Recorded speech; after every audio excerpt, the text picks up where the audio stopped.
这外观，这颜色。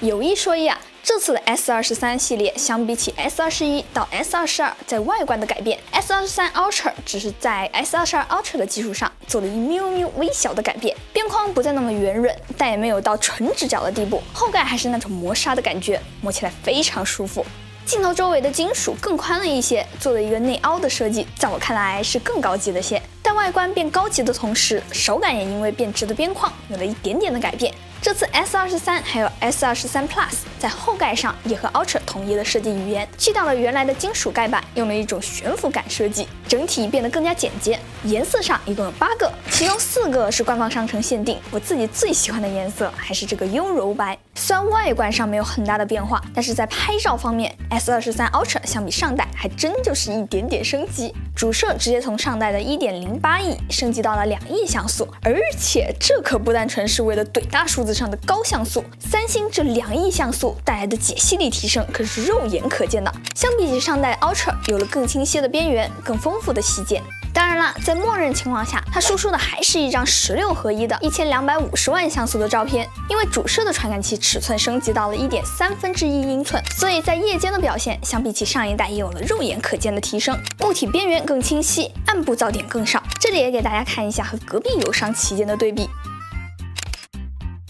至于其他镜头，用一句话来说，就是一如既往的三星，无论是广角还是长焦，都突出了一个稳定。哪怕今年其他各家厂商都在影像上疯狂对料，三星也完全不虚。尤其是在长焦方面，10倍的光学镜头从基础上就领先了一大步。这次在 S23的相机里，三星还加了一个更专业的 RAW 模式，而且和一般那种简单加个 RAW 开关不一样，这里不只可以调整 ISO、快门、白平衡这些参数，甚至还可以根据不同的场景预设不同的参数，比如逛街、吃宵夜或者是拍猫猫专用，这样下次再遇到这些拍摄场景就不需要再设置一堆参数了。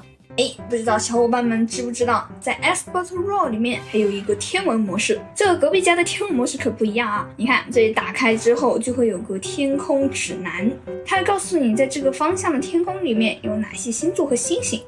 至于视频方面的提升就更明显了，尤其是在晚上，不只是暗部细节更丰富，而且噪点明显少了，整体涂抹感更少，对焦能力也比上代提升了很多。更离谱的是，不但所有的镜头都支持 4K 60帧，而且 8K 视频也提升到了30帧，这下 8K 终于能用了。就是不知道各大视频平台啥时候能好好提升一下视频的码率，再支持一下 8K 视频。如果说之前的 S22系列有什么让人遗憾的，那就是遇上了火龙8 Gen E，而这次 S23不但用上了安卓超强芯片第2代骁龙8，而且还是独一份的 For Galaxy 超平板，在性能得到提升的同时，续航也上去了。超大杯5000毫安时的电池容量，再加上这个自适应电池管理，基本上就不会有啥续航的焦虑了。这次和 S23系列一起来的还有 One UI 5.1。以前大家提到 One UI 的时候，总是得吐槽一句三星使用说明书。虽然这次的 One UI 5.1还是有不少的功能被藏在了 Good Lock 里面，但是还是有一些常用的功能被直接放在了设计里，比如前面提到的 Expert RAW 就可以直接在相机里面打开，又或者是这个看起来毫不起眼的已连接的设备菜单，所有与手机连接的设备都可以在这里找到和管理。新的 One UI 除了改善了用户体验，也改进了 UI 设计，比如桌面小组件，之前只能一个一个的分开放，现在只要长按把一个小组件拖到另一个上面，就可以堆叠起来。这个切换动画看起来就很爽，我甚至会经常没事就来回切着看看。不只是小组件，如果长按锁屏界面的话，锁屏界面也可以自定义，无论是时钟的样子，还是消息提醒的样子，或者是底下这2个快捷键，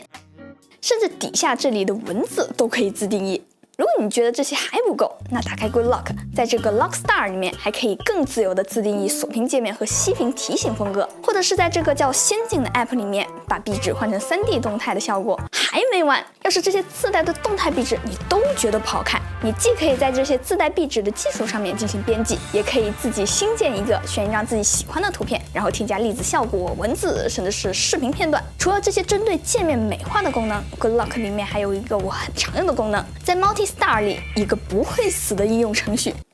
这翻译真不错。它的功能其实就是字面意思可以把你选择的 App 长时间的保留在后台，保证它不会因为长时间不打开或者是其他原因被结束程序，也就是所谓的保后台。不过也就跟它的名字一样，它只能设置一个 App。S Pen 毫不夸张地说，它的书写体验哪怕是拿去和安卓平板对比都是第一，更不用说和其他手机对比，或者说在安卓这块体验能达到或者是超过这支笔的，也许就只有三星自家的平板。拿出来之后，直接对着屏幕就可以写字，不需要再打开什么软件。当然 S Pen 除了写字，其实还有很多别的功能，比如说悬空手势，在相机里左右一滑切换模式，按住转一下调个缩放。